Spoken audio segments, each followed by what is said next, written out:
Halo, selamat pagi pemirsa. Saya Chandra Dewi kembali hadir dalam Cerdas 5 Menit.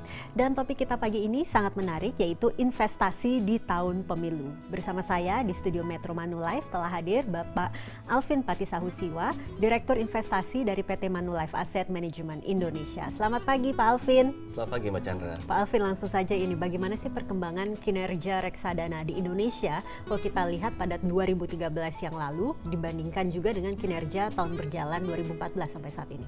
Baik, Mbak Chandra, kita harus kilas balik dulu kalau kita melihat di tahun 2013. Apa saja kejadian yang terjadi pada perekonomian kita dan juga pasar modal kita. Memang pasar modal dan perekonomian ini sangat erat hubungannya.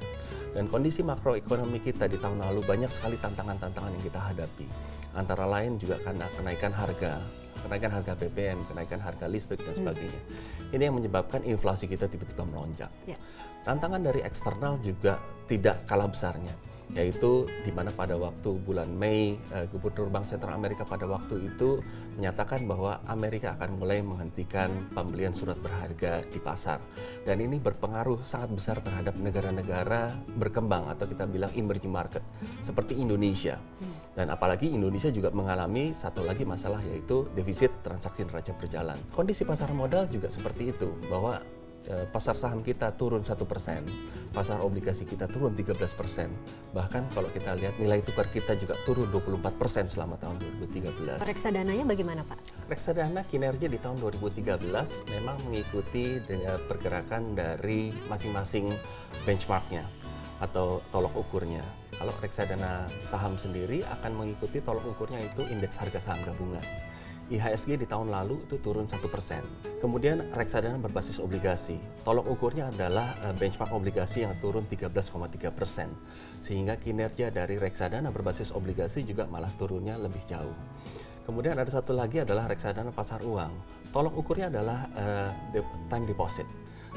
Time deposit pada tahun lalu itu malah mengalami kenaikan karena kenaikan BI rate dan sebagainya. Nah, sebaliknya di tahun 2014, dalam 2 bulan berjalan sampai dengan Februari lalu, justru pasar saham naik 8%, pasar obligasi naik hampir 2%, dan begitu pula juga dengan kinerja reksadana berbasis saham juga naik hampir 8%.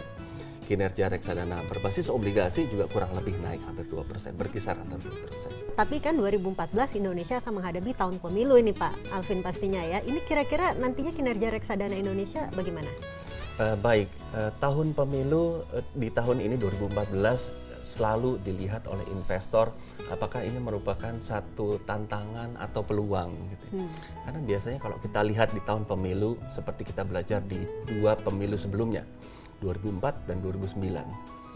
Pasar saham pada waktu 2004 dan 2009 ini cukup bergairah.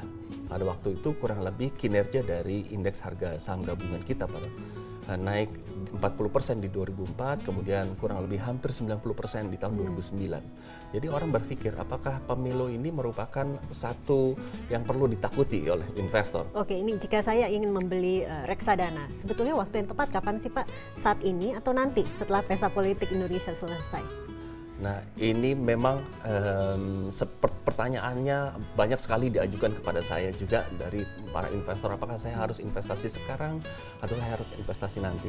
Karena biasanya gini, investor itu kecenderungannya adalah kalau misalnya indeksnya kemudian pasar modalnya turun, dia takut. Dia memilih menunggu.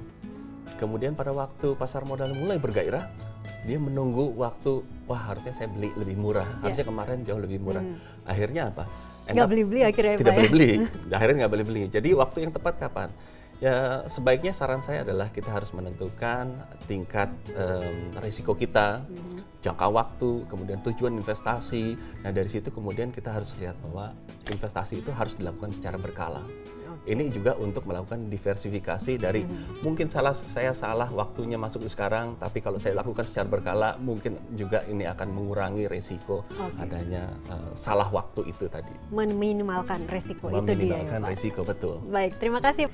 Dan pemirsa, demikianlah Cerdas 5 Menit Cerdas Finansial pada episode kali ini. Saya Chandra Dewi, terima kasih. Sampai jumpa.